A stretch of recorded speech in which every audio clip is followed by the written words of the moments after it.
Hello friends, my name is Justin Gravitt with Navigators Church Ministries, and we're really excited to be with you today on the Discipleship Collective. I'm with Navigators Church Ministries, and we are really excited just about what is happening on discipleship.org, at discipleship.org, at the forum, on the website, on the podcast, everything Bobby and his team are doing. We're glad to be a part of because we really see the impact of moving disciple making forward, not only in churches, but in the culture at large. And so it's just fun to be here. It's so fun, and discipleship.org is like everywhere, and I love getting the emails, and it's just so cool to be a part of something bigger where we're consciously choosing to put disciple making first. That's right. We're going to be sharing with you today, whenever you're watching this, whether morning, evening, sharing with you 4 truths about growing a disciple making culture. We have been impacted by this. This comes out of our lives and out of our ministry. And so we really think it's going to be valuable for you in your context. My friend Tony and I'm going to have him introduce himself here in a second. But we do a podcast together called the Practitioners Podcast. We just finished up season 2 of that. And so it's another context for us, right? Another context, another opportunity to share what God's done. Yeah, the crazy part is we talk about Jesus-style disciple making on the Practitioners Podcast, and we really feel that when we look at these truths, we're going to get to a whole lot of that and much more. So like Justin said, my name's Tony.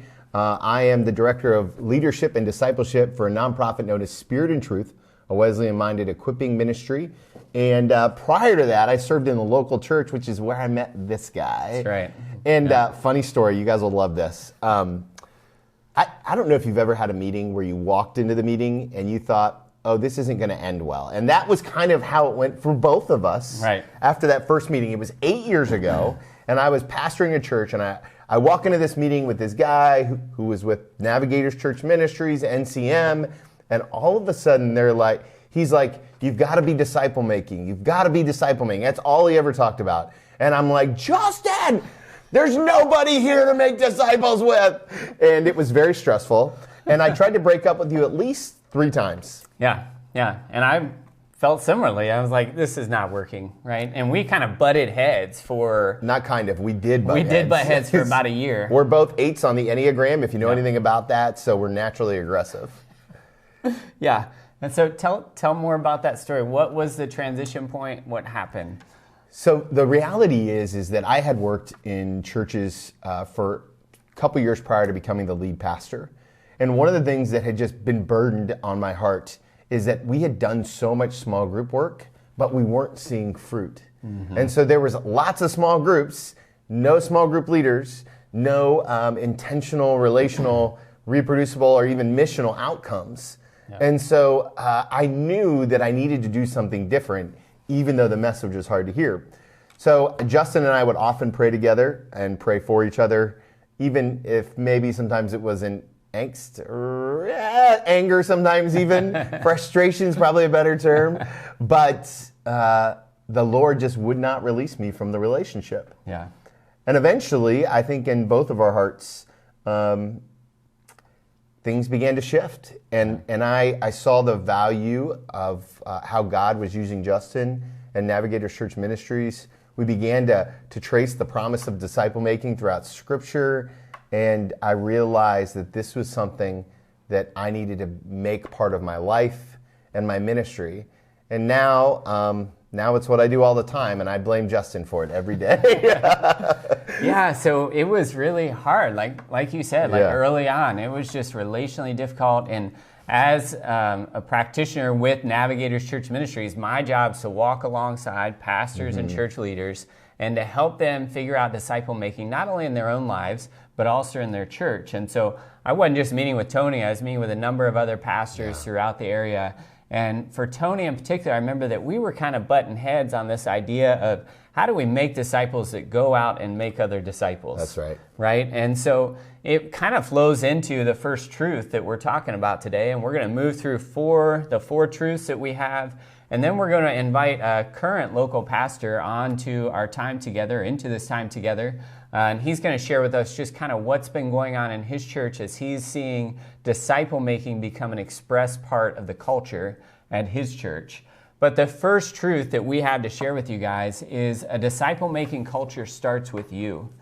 Starts with you, wherever you are, whoever you are. And whatever role you play in the church. Yep, not just the lead pastor, but staff, church leaders, everyday folks in the church. If you want a disciple-making culture in your church, it starts with you. And for you and I remember one of the things that you said to me was, Justin, I have no trouble making disciples. The trouble I have is getting them to go and make other disciples. That's 100% right. And what kind of the tension point was is that I'm naturally relational. And so I love to meet with people. Some people joke even in my community now that my job is really just going to have coffee with people. And you probably know a pastor like that, or you are a pastor like that. And one of the things that I realized is that you can't program your way to a disciple-making culture. Right. You can't program your way into disciples who are going to make disciples. You actually have to do it.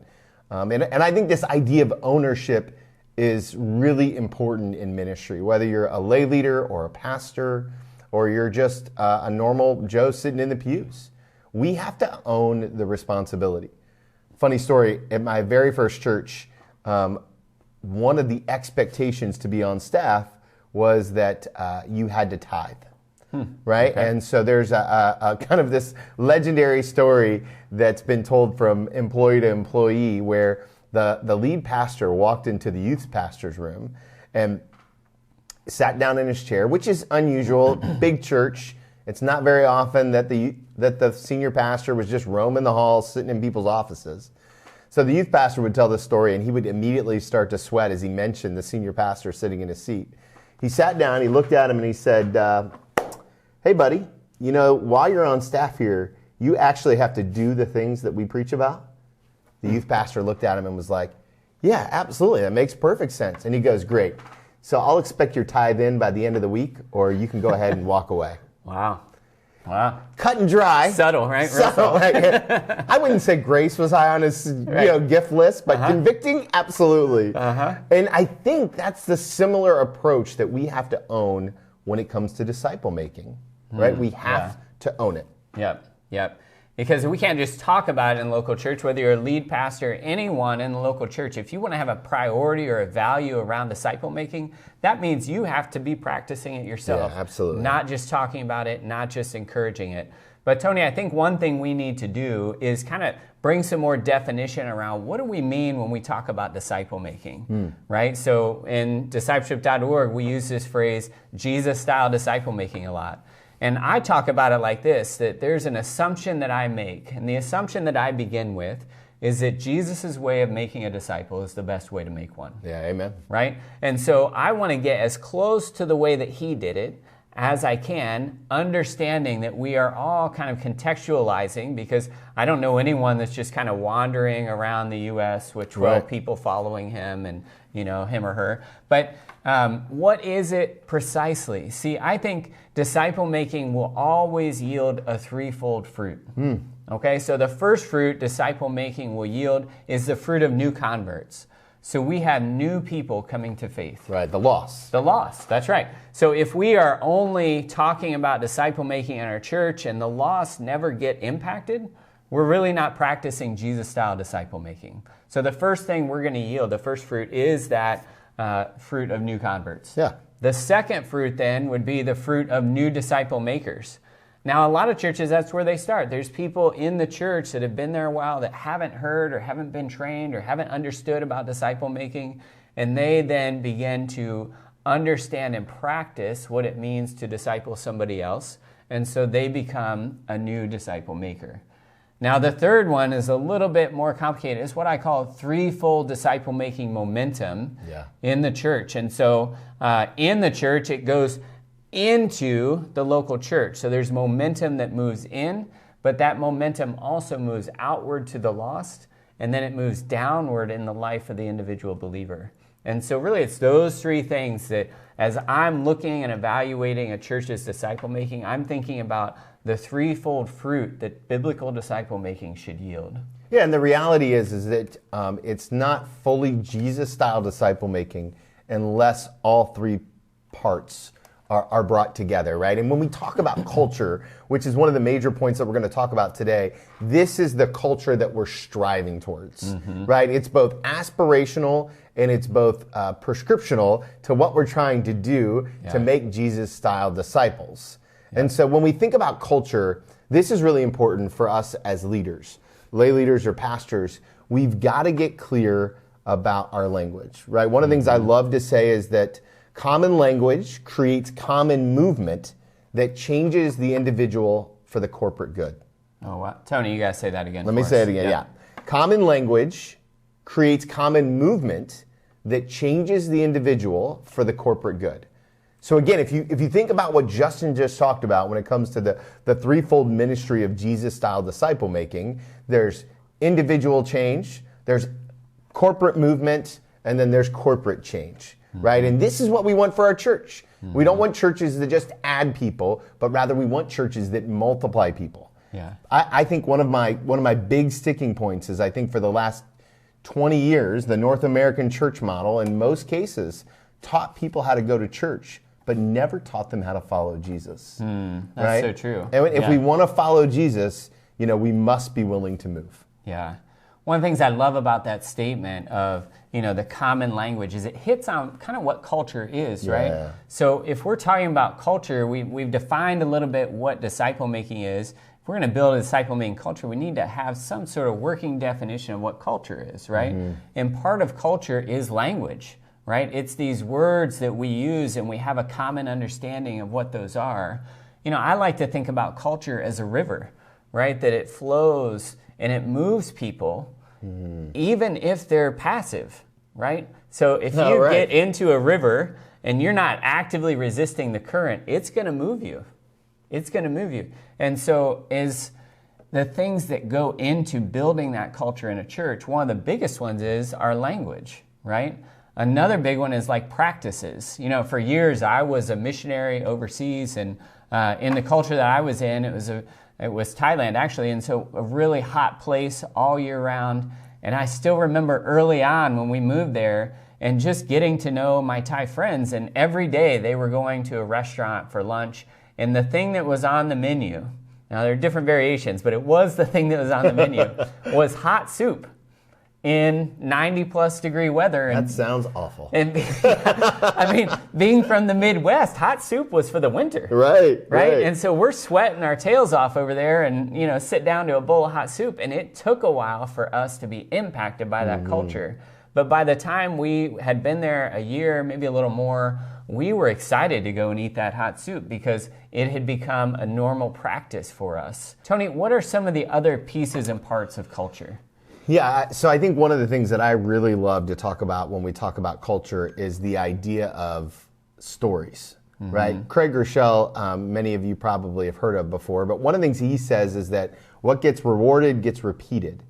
So in building an intentional culture, it's crucial that we begin to tell stories of the things that God is doing through this Jesus-style disciple-making approach, right? And oftentimes we tell stories about, we gave this much money here, we gave that much money there. None of those things are bad, right? We all have to do those things as the church. But how many times do we say, man, so-and-so walked alongside so-and-so, and now that person is walking alongside that person, and lives are being transformed. So I love the idea of stories when it comes to culture.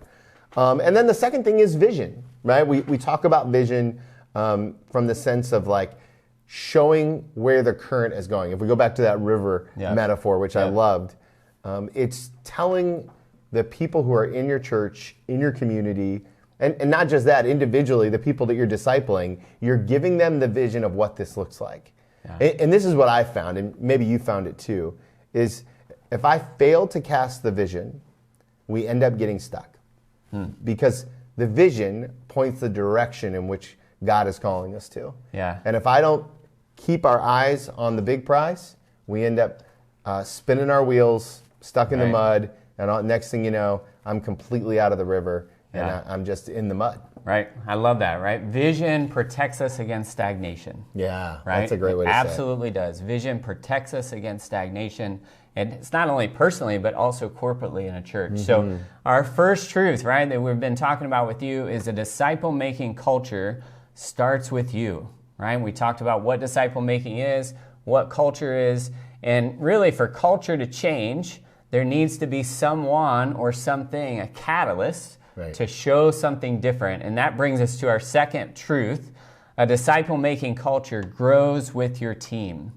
Now, this whole truth comes out of 1 Thessalonians chapter 1. 1 Thessalonians 1, as you probably know, Paul goes into Thessalonica with his team. His team live amongst the people of Thessalonica. They model, and then they begin to have some people imitate them. Right, but it started with Paul. Paul brought his team. The team then modeled for other people in that place. Those people started to imitate. And then it says other people started to imitate, and finally other people. And so we see this kind of concentric circle of imitation and doing the same thing that really Paul started to do first, which Paul tells us he was trying to do what Jesus was trying to do in 1 Corinthians 11:1. And so a culture grows with your team. That's right. If you think about how the second truth corresponds with the first truth, right? So the first truth is that you own it, right? So when I begin to build a team, I own it. Then I pass on ownership, not just to me, but now to you. So I own it, you own it, and then when you begin to really build the team, we own it. Yeah. Right? And so this is really a kind of a key element of changing culture in your church, no matter how big or small your church is. Because if you can get a group of people united in the vision, centered around the language, really getting the culture moving, right? Then all of a sudden, you're not the only person that has to advance the mission of Jesus-style disciple making in your church. It's how we change a lot of different things. We're going to get into more of that. I almost jumped ahead. I stopped myself. So when we think about a team, Justin, we think about this idea about we like to use the acronym CORE. Yes. Can you run us through the C in CORE? Yes. So the C is common vision, right? So this comes out of the ebook that I partnered on and wrote with discipleship.org. So it's available on the ebook section of discipleship.org, the foundation of a disciple-making culture. The foundation is this CORE team. Yeah. CORE is an acronym, as I expound on it in the book. The C is common vision.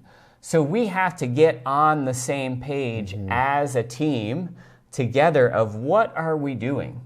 Where are we going? Because if one of us on the team thinks, oh, the most important thing for us is getting a lot of people in the building on Sunday, another person thinks, no, the most important thing is getting lots of people tithing, for instance. Yeah. Or the other most common one's like baptism, right? Sure. Getting the most people. Well, all those are good things, but none of them are real disciple-making metrics, right? And so, again, if we start with disciple-making culture starts with you, then as a team, it starts with me and it starts with each of us in this room on this team. Then that means that all of us are practicing it. And now we're looking and figuring out, are we making disciple makers? Are we bringing new converts to faith? Are we seeing that threefold momentum begin to move, not only amongst our team, but in our church? And the common vision part is that idea, again, of we are aligned. We are aligned in what we're doing. Yeah. And Tony, you know from being a pastor that this is a challenge, right? To get people together and get them on the same page, moving to the same place. That's right. And it actually leads right into the second part of this core team. So if C is common vision, then O is owned individually. So again, every person on the team has to own the vision of the team, of Jesus-style disciple making, of what it looks like in the church. And so that's getting people away from programmatic things. It's getting people away from what they've known. And right, wrong, or indifferent, if you've been in the church for any number of years, you know that everybody comes in with a little bit of baggage about what church should and shouldn't look like. Yeah. I like to joke all the time that there's only a couple jobs that are second guessed as much as pastors are, and it's actually police officers and doctors, thanks to WebMD, right? Yeah. And all of us in the pastoral role know that email on Monday is oftentimes a result of how they would have done things on Sunday. and so again, you want to build a team, a group of people, common vision, owned individually. Yeah, and that owned individually, again, we're trying to figure out not only do they see where we're going, but are they willing to do it? To do the work, right? Because it's easy to sit there in a team setting and nod your head, But the hard part's actually putting yourself in the game. I've been in so many meetings where all of a sudden the board or the team will look at me and say, okay, pastor, good luck with that. That's right. No, that's not what we're doing. You've got to do it too. It's important. Yep. And so that's the C and O. The R then is relationally resilient. I was with a pastor not long ago, and he said, Justin, I've heard a lot about multiplication, right? So if I reach one and you reach one, at the end of the year, we got 4, and if they do that, then we got 8, and it multiplies, and real soon we've reached the whole world. But that's been talked about for generations. How come we're not done yet if this works? And I said, yeah, Pastor, that's a great question. The only thing I can tell you is people. Yeah, because we're so broken. People. That sometimes it just doesn't move because relationally we have trouble together. Yeah. And especially in the church, we have trouble being in relationship and being honest with each other. Yep. Right? Even with our story, I mean, it took a while of kind of clashing and working through that. 18, 24 months probably, somewhere in that range. And now, I mean, I count you among one of my closest friends. Yeah, likewise. And so that's the dynamic that happens on a team is the pastor or others on the team need to be willing to step into some of that conflict, some of that tension. Maybe it hasn't gotten to conflict yet because people are withdrawing. How are we going to step in relationally together and into the tension so that we're truly loving each other and making peace and not just keeping peace? Yeah, I think one of the things that comes in play here is that oftentimes leaders are more scared to lose someone from the church than they are to grow someone in Christ. Mm-hmm. And when we talk about being relationally resilient, we're talking about speaking the truth in love and grace. Yeah. Calling out sin, calling out toxic behavior, and sometimes it means even asking someone to step down from the team. Right? If they're not going to individually own it, if they're not going to be a part of the vision, they're not going to do those things. And you know as well as I do that always comes with a fair amount of lumps. And it's hard. Yeah. It's hard. COVID has certainly been a good reminder of how hard it is to be in relationship with people, especially when, maybe you see them 3, 4, 5 times a month, right? Not very often. So take us through the E. Yeah, well, before I get there, I just want to say we don't want to minimize the difficulty of these that's steps, fair, right? It's much easier to talk about than it is to live out. But it doesn't change the fact that it's necessary, right? If we're going to have a team of disciple makers, this is what we have to move through. Yeah, it's much easier to talk about it here than it is to actually talk about it in a room full of people who you're trying to serve and you love, and you love their family, and you know it's going to hurt their feelings, and like all this stuff is hard. Yeah. But the life transformation on the other side is worth it. Yep, absolutely. So the E then, so we have so far a common vision, owned individually, relationally resilient. The E is enduring to the end. And what happens towards the end of the team process is, the team is clicking together, they're discipling someone or a couple someones, and the pastor or the leader of the team is feeling really good and really encouraged because he's seen the progress that they've made. Yeah. But the problem is the team themselves are exhausted. And a lot of them are feeling, man, if I could just go back, I did it all now. Ignorance is bliss. That's right. I did it. Can we just be done and I'll just go back to the way things were? And that's when the team lead needs to step in and walk alongside even closer than he has been, because that's when they need him the most. And so that E is enduring to the end, helping them finish and get to the finish line. Tony, will you talk to us about one of the biggest challenges in the team building process is this idea of a team versus a group? Right? Can you share with us just a little bit about that? So oftentimes, in especially the church settings, we group people together. Mm-hmm. We love small groups. We love all the groups. We love groups. We're a group kind of culture.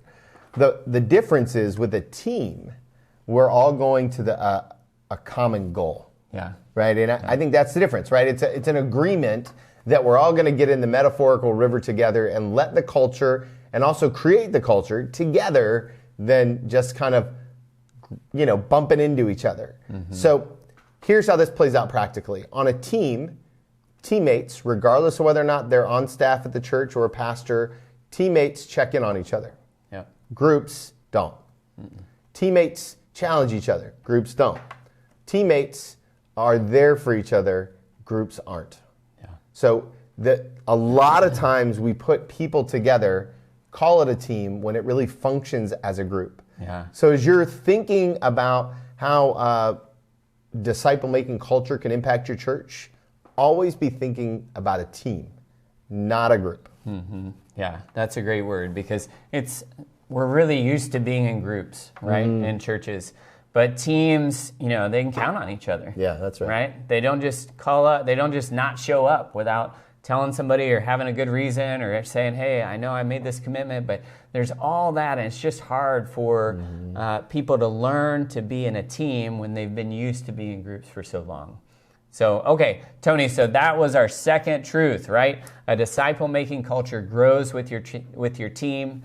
How about our third truth today? Our third truth, a disciple-making culture impacts your city. A disciple-making culture impacts your city.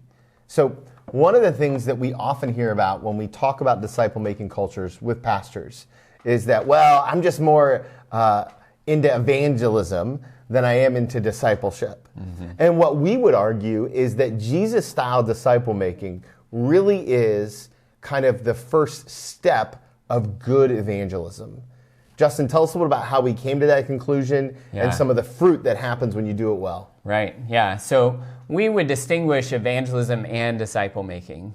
When I say distinguish, I don't mean separate. They are connected. I would say that one always feeds the other. That's right. Right? So you cannot have biblical disciple-making that doesn't include evangelism. Right. Right? And so if I'm discipling somebody and I'm not modeling evangelism, I'm not training evangelism, I'm not doing Jesus-style disciple-making. On the other hand, if I'm doing evangelism and I'm only sharing my faith and bringing in new converts, but I never help them, that's not what Jesus did. That's not the picture that we're presented in the New Testament, either for the individual or the church, right? And so we believe these work together. We cannot separate them, but they are distinct in what we do. In the same way that I think it'd be a little ridiculous if we would think, well, Jesus is discipling somebody that doesn't want to be like Jesus. Right. I don't think he would do that. It wouldn't work. No, it wouldn't work. Now, what he would do, and what we're called to do, is to love those people, to walk alongside them relationally in a similar way that we would do with disciples. But the way that we're engaging them is a little bit different with what we're talking to them about, how we're serving them, what we're trying to move them into. It's a different phase. Yeah, one of the things that we like to say is that you're a disciple maker wherever you are. Yep. So that gives you the opportunity to interact with non-Christians and start with evangelism. But once they've said yes to Jesus, well, now the work of disciple making really begins. Yeah. So because Jesus-style disciple making is not programmatic, right, I get to take it with me wherever I go. So I get to, for example, I'm on a couple of boards for local sports teams. My kids are sports nuts. We live the sports life. If you know, you know. Right? So one of the things that happens is in that community, I'm surrounded by non-Christians all the time, which is great because even though I love my church family, they're already all following Jesus, or at least know who Jesus is. Right, they're working on that. They're working on it, right? Yeah. And so what I get to do in that community is I get to represent Jesus in a very tangible way and walk alongside someone once they said yes to follow him. Yeah. So evangelism has a place, and then evangelism very quickly moves into disciple making so that we can make more disciples. And so that's the way that this disciple-making culture is going to impact our city, right? If disciple-making only impacts the church, or if it stays in your church, again, not only is it not Jesus style, but it's not maturing, right? We don't see that momentum moving outward. And the strongest disciple-making churches that I know are really passionate about the place and the people around them, right? Locally we have a local disciple-making network, the Dayton Disciple Makers Network, and one of our goals and one of the things that we're trusting God for is a movement of disciple-making through Dayton. Right. And one of the things that we believe, it's a number of churches together cross-denominationally, pastors all moving towards the same thing. One of the things that we believe is that as we start to see God do that, see this movement move through Dayton, we're going to see things like crime rates go down. Yeah. We're going to see those who are impacted by the heroin epidemic in Dayton go down. There's lots of things that we can look at outside of our churches that disciple making should be able to shift. And for the everyday believer, it shifts the way they are, just like you were talking about, Tony. We are disciple makers everywhere. And so if you think about the people in your church, as they become disciple makers, it's going to impact their workplace. That's right. It's going to impact their neighborhood. It's going to impact their family. And it just moves out. Tony, would you share just a little bit more in detail about kind of what you're doing with sports and how you're seeing disciple making move through you and through others? Yeah, so we all know that there's a temptation to make sports an idol in our communities. And I can be as guilty of that as the next person. I love the sports, especially the Cincinnati Bengals. Hoo day. You're welcome. Go Bengals. So when we talk about bringing the gospel into those kind of communities, we really have to do it from the inside out. Yep. And inside out disciple making means that we're going to be in the community, we're going to serve the community, not with the agenda of like reaching people for Jesus, but also with the agenda of reaching people for Jesus. Yeah. Because I believe that Jesus has transformed my life so much. Everywhere I go, I have to share Jesus. That's my testimony, right? He's transformed my life, and I believe he can transform the world. Now, this is really important because for so long, we've taught people how to go to church and not how to follow Jesus. So if we release our congregations to not worry about bringing someone to church, and we only ask them to bring people to Jesus, what will end up happening is we'll have full churches. Because once you fall in love with Jesus, you want to worship him. Amen? Right? I know you believe that. Yep. So what we have to do is take our foot off the gas of, hey, come Sunday, come Sunday, come Sunday. And we've got to put our foot on the gas with the message that says, wherever you are, whoever you're around, teach them to follow and love Jesus. Yeah. Oh, I love that so much because you're modeling and communicating about what it looks like to share our lives as we share the gospel. Yeah. Right? Not share the gospel and then share our lives. I don't want the gospel to be separate from my life. That's right. Yeah, we're sharing our lives as we're sharing the gospel. We're sharing the gospel as we're sharing our lives. And so a disciple-making culture, again, it will impact your city. And now our fourth truth, Tony, is a disciple-making culture will transform your ministry. It will transform your ministry. And Tony, I want you to kick this one off. I want you to share just a little bit about who this truth is going to hit most fully. So I want to be careful with my words. But what I know is that so many of us leaders in the local church right now are burdened, heavy. Right? We feel like we're fighting culture in different ways. We feel like we're fighting attendance in different ways, budgets in different ways.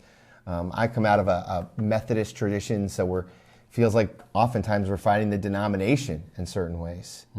And every day I go into work, or I went into work when I was a local pastor, and I felt like I had to fight. There was a season in COVID, probably about 6-8 months before, as God was working on my heart about leaving the local church, where there were days I felt like I could cry. And I love my church family. And what happened is I began discipling a new follower of Jesus. His name is Zach. He's incredible. And he came into my office and he was struggling with some personal issues. He didn't know the Lord. He came to the Lord. And eventually we began a disciple-making relationship. And so when we say that disciple-making culture transforms your ministry, what it does is it gives you promise and hope that individual lives are in fact changed by the gospel. And it's bigger than a building, and it's bigger than your board, and it's bigger than your bishop or your budget. Right? It's bigger than all of that. It's one life at a time, because what I know is that Jesus transformed Zach's life. And that's a ministry that's sustainable. Man, that's such a powerful story, right? And I know that there are many, many leaders that are probably tuning in or listening in some way today that resonates, right? They're just weary, they're tired, they're wondering, can I keep going? Is this really effective, what I'm doing? And, what you and I have both seen, what you've lived, but I've seen it as I've walked alongside pastors, is that pastors, as they engage disciple making, it becomes kind of an encouraging place in their life. Yeah, it's right? it's the well. Yeah, it's one of the places where they get renewed and refreshed in ministry, because working with an individual or a few individuals or a small, triad, they begin to see that, this is working. The gospel still has power. The gospel still transforms. And these people that I am walking alongside and loving and discipling, their lives are changing, and they're now beginning to go and disciple others. Mm-hmm. And so whatever other stuff they're dealing with that might come into their door or that might blow up in the church, they will turn their attention to that and say, well, man, there might be fires here, there, and over there, but right here, I see the light. I see Jesus doing his work. And, not saying that in the fires Jesus isn't, it's just a little harder to see at the time. That's right. Right? But it becomes that encouraging place where they can see it. Now, for me, I was on the other side of that, right? So I've not been a pastor, but I was someone like Zach, 20, 25 years ago, where I had grown up in the local church. I had said I want to follow Jesus, but I didn't really want to follow him. Yeah. I mean, I just thought that meant, okay, I need to follow these rules, be in church on Sunday, and I don't like rules to begin with, so that wasn't a great fit. Be in church on Sunday. And it wasn't until someone began to disciple me, and they opened up the scriptures for me and said, Justin, are you spending your life or are you going to invest it? That's good. I don't know. I feel like I'm just trying to live my life. And he opened the scriptures to me and he said, Justin, there's a way to invest your life for eternity. And he opened to the scripture Isaiah 43:40, which says, since you are precious and honored in my sight, and because I love you, I'll give men in exchange for you and people in exchange for your life. And I thought, wow, I would love that. And he went to Abraham, and he showed me the Abrahamic promise where God took Abraham under the stars, and he said, count the stars, and if you can count them, this is how numerous your offspring will be. And he showed me how this promise was passed down through the Old Testament and into the New Testament. And Galatians 3:29, if you belong to Christ, and you are Abraham's seed and heirs according to the promise. And he said to me, Justin, if you want, this promise can apply to you. God wants to use your life to multiply it for the kingdom, to multiply it for God's glory, so that your spiritual descendants might be as numerous as the stars in the sky. And I said, I was so young in the faith at the time, I said in my heart before God that night, I said, God, I don't know if this is true. But if it is true, I want you to do it in my life. And I've seen it happening in my life, that God is multiplying me, and I see him doing it in others' lives. And honestly, there's nothing I know that's more exciting than what God does in the lives of individual believers and in churches and disciple-making cultures as they invest themselves into God's kingdom and what he's calling us to do. There are so many things in the world today that demand your attention. And we're not going to pretend like those demands aren't real. We're not going to pretend like those demands aren't hard. But we can sit here and tell you from our own experiences that nothing has changed my relationship with Jesus than making disciples who will make disciples. And so that's our prayer for you. That's our desire for you. And we want to kind of wrap everything up here and go over the 4 disciple-making cultural truths. Right? Justin, will you take us through the 4? Yeah. So again, these are the things that we just walked through with you. We hope they're helpful for you in your context. But the first one, as you remember, a disciple-making culture starts with you. We can't just talk about disciple-making. We can't just plan and prepare and cheer for a disciple-making culture. We have to practice it, right? Whoever you are listening to this, if you want to see this in your church, you have to practice it. The second one is a disciple-making culture grows with your team and with your core team specifically. And so There's a lot more, again, about that truth in the book, The Foundation of Disciple-Making Culture. You can download it right on discipleship.org's website for free. The third one is, a disciple-making culture impacts your city. It doesn't just impact your church. We're not just after impacting Christians with disciple-making. Disciple-making is a means to the end of reaching the world for Jesus, for the kingdom expanding, so that the glory of the Lord covers the earth as the waters cover the sea, as Habakkuk 2 tells us. And then finally, the fourth one is, a disciple-making culture transforms your ministry. And it becomes, again, something that fuels us in ministry. It refreshes us, it encourages us, it helps us through the hard times. It brings some hard times of its own. Truth. But as that happens, we really get to see God using us in the lives of individual believers in ways that are undeniable and that keep us going. And so, again, we hope this has been helpful to you. We're not finished. We are not finished today. I'm really excited. Justin mentioned our Disciple Makers Network, and it has been a group of pastors that have really given me life and given me a group of people to kind of bounce ideas off of in a lonely pastoring world.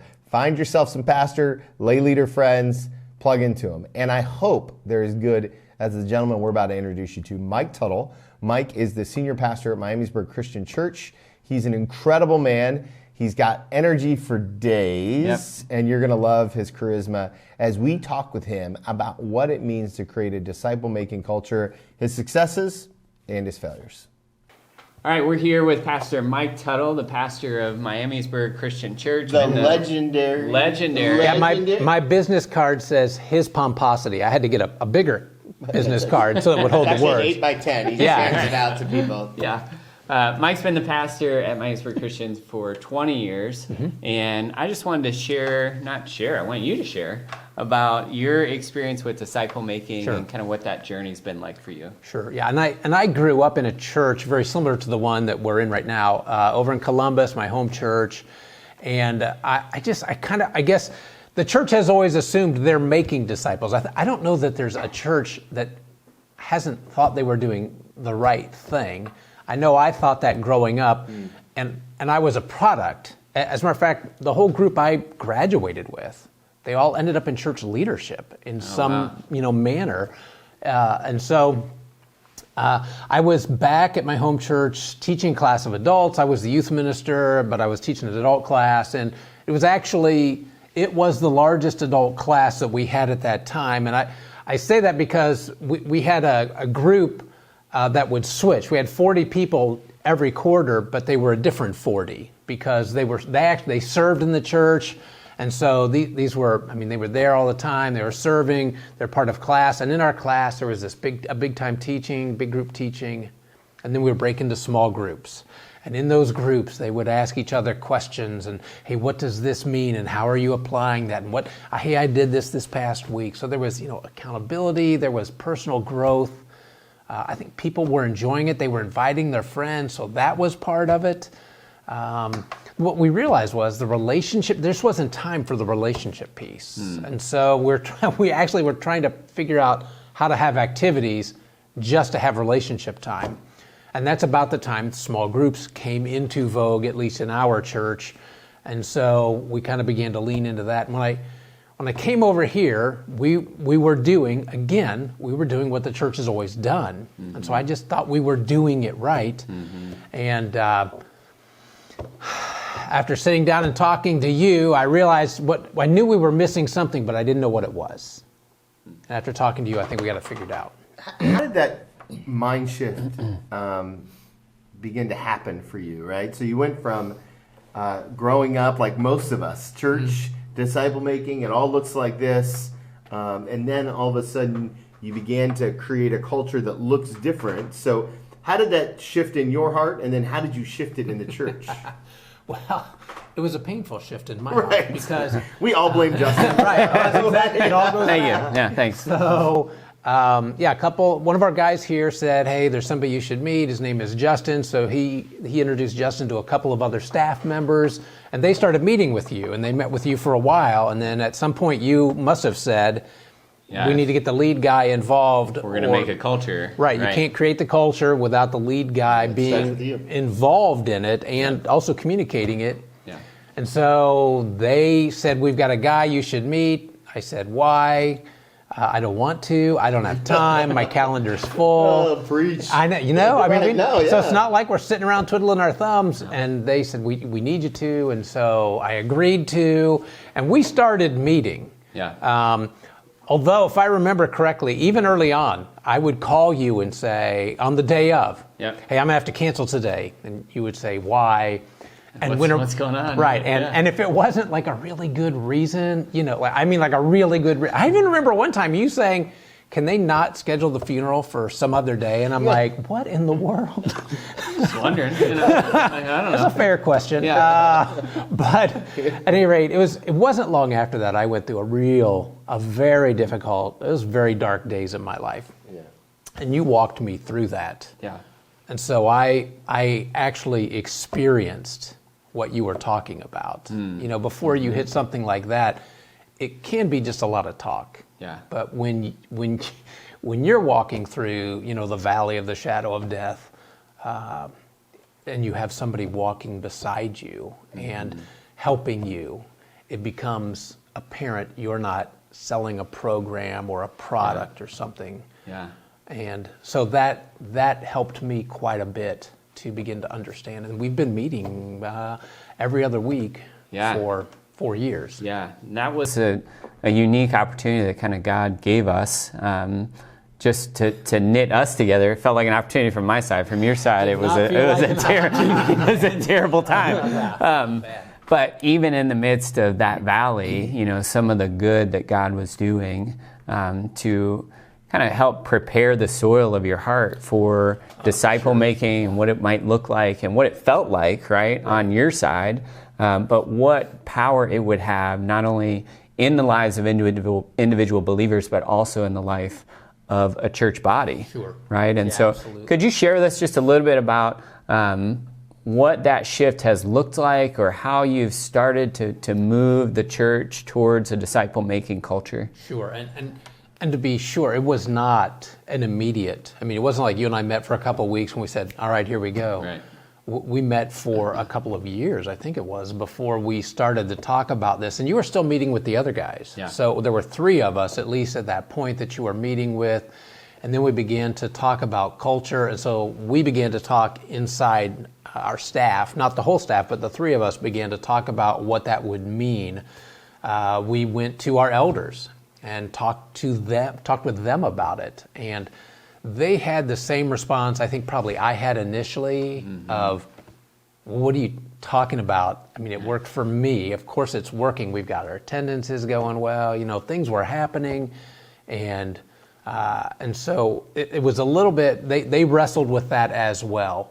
And so it was a matter of, we prayed about it a ton, and I know that sounds cliche, sounds like something a pastor is going to say, but we covenanted, we made this agreement that we would pray about this every day for a set amount of time, and we did before we came back together again. And so we were praying for our elders, praying for this process in our own lives and what God was doing here. And so then we began to talk to you about a team. And I remember we prayed, we prayed for 2 months. Every day for 2 months about who to ask. And we didn't there were 3 of us involved at that time. We didn't talk to each other about who was making our list, because I would pray, then I would write down names as they came to me. Yeah. And they were doing the same thing. And when we came together at the end of that 2 months, it was interesting to me how similar our lists were. I'm trying to remember. There weren't very many people, I think, that didn't overlap a whole lot. Okay. And that was the core team list? That would become the core team, correct. Okay. And so before that, though, you actually had me discipling somebody. I forgot. This was in practice beforehand. Starts with you. Yeah, and so, I chose 2 guys that I thought would be pretty easy because one lived geographically in proximity, super easy, and the other was a new guy who I thought would be really easy too. And one of those 2, it became apparent very quickly that easy doesn't mean this is who you should be going after, ready. geographically easy, because that process stopped. He wasn't ready. I was trying to make him be ready. Don't do that. That doesn't work. So I picked up a second guy and have been working with both of them now for a couple of years. I'm curious, Pastor Mike, at your church, from all North American indicators, was doing well, right? Like all the things that we've all come to know. How do you go into your elders? Butts, bucks, and baptisms. Yeah, we were doing well. We were doing well. How do you go into your elders, and what do you tell them to say, hey guys, we're really being wildly successful based off of everything we've ever known. But I think we should give it all up and change the culture. Yeah. So first of all, they knew that I was walking with Justin through this dark period of my life, and actually they were and to be truthful, I stepped away from, or they had me leave for a bit. It was a sabbatical, and it was for 8 weeks. And I had zero contact with the church or anybody in the church, just zero contact. And so the elders were helping me with that as well, but they knew Justin was walking with me through it. And so I think that gave you a little bit of street cred here, because they knew that you were someone I trusted. A relational equity. Yes. So I think that helped, but it was it wasn't easy. It was a lot of conversation. And here's why I think we need to do this. And here's what I've been doing. And here's what I'm seeing. Here's what our other guys have been doing. Here's what they're seeing. So it wasn't even just my experience. It was our 3 of us on staff who were having this experience. And our elders they're great elders. And so while they're not just going to switch because you say switch. They are like the Bereans, who are going to make sure that what you're saying is accurate and true to Scripture, and they began to walk with us on this. Can you share with us, so you guys have been in the culture building process for probably, a year and a half now, 2 years, somewhere in there? Almost a year and a half. Yep. Can you share just a little bit about what you've seen occur in that time? What's been the effect of it? I'm only laughing because COVID. Actually, had we started, seems like we had started when COVID, and it was like... Towards the tail end, I think. We started with masks, right? You're meeting with masks. Oh, yes, that's right. And do we have to wear masks in our meeting? That's right, we had those discussions. We're all over the room. I mean, we're spread out in this big room, and oh my goodness, yeah. So that was part of what we experienced. And you know what, interestingly, within this group, there was nobody really complaining about the masks. There was no politics going on, nothing like that. It was just kind of hey, do we have to wear the masks in here? Because I hear better if the mask is on. I can see your face better and understand and read you a little bit more. Connection. Yeah, and I appreciated that. And really, I didn't. So, COVID aside, the every other week we experienced some of the people that were on the team initially, they dropped. Some for personal reasons, some because they decided it just wasn't for them. We had at least one person move, and we've tried to keep up with her and just sort of see it as a planting a seed in another location type thing. But the group, as it has shaken down to who has remained, they have been solid. And right now we're working through some of the foundations of culture here as a group. So everyone on the discipleship team, disciple-making team, has a disciple, at least one. Yeah. My understanding is within this time frame, there are at least 2, and I don't know if there are more than this or not, but the last I heard there were at least 2 of them whose disciples are now discipling someone. Wow. And so that's... I've seen that 3rd generation. Yeah, that does something for your heart, by the way, just in case you're wondering. I mean, that just does something for you when you see that sort of thing happening. I always say grandparenting is much better than parenting. And that's true. I'm a grandparent, so yes, that's absolutely true. We would have bypassed the kids to get to the grandkids if that were possible. It's not. But with our team then, they have been great about really being involved in the work of culture, vision, defining mission, their core values. And our church had we had all of those things, actually, not some of those. We had all of those. Again, our staff here, our leadership, They're great. They're incredibly intelligent. They love Jesus. They love the church. They want to reach our community. They want to change the world. Yeah. And so these things were not far off, but what we've begun to do is just make sure that disciple-making communication, vocabulary is intentionally, strategically placed inside all of those things so that they reflect. Again, they weren't far off. You could have actually, without writing the words disciple-making into them, saw how that fit in. Oh, that's great. But we wanted that language in there. Common language creates common movement. Yes. And it's interesting how many times you now hear disciple maker around here. That's good. Oh, wow. So There's a lot of pastors listening, and as we prepare to wrap up, I'm wondering if you might just give them a little encouraging word, if they're maybe in the beginning part of the disciple-making process, or they haven't seen the fruit yet, that maybe they're not to the third generation yet. Yeah. If you could give them a little pep talk, Mike, what would you tell them?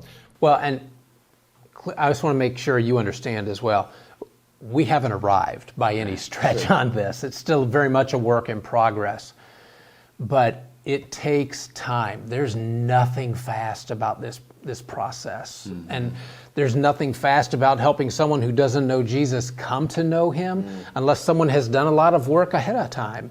But most people who make that decision, being discipled by someone else, that's not in their head yet. Right. And so to walk beside someone, but when that happens, when you do it, and then when you help someone else learn how to do it, because you now are modeling it and you understand the experience, and your congregation begins to get the picture, it is incredible. Yeah. It is. It just changes your outlook on life, and you understand differently how you're going to impact your congregation, which will impact your community, which is going to impact here in our area, the Miami Valley. That's right. And we've already begun to drop seeds in other places, so other cities in the state and other states, and so you can see very quickly it's going to spread through the country and outside the country as we continue to move forward. Amen. Yeah. Pastor Mike, thank you for coming on today.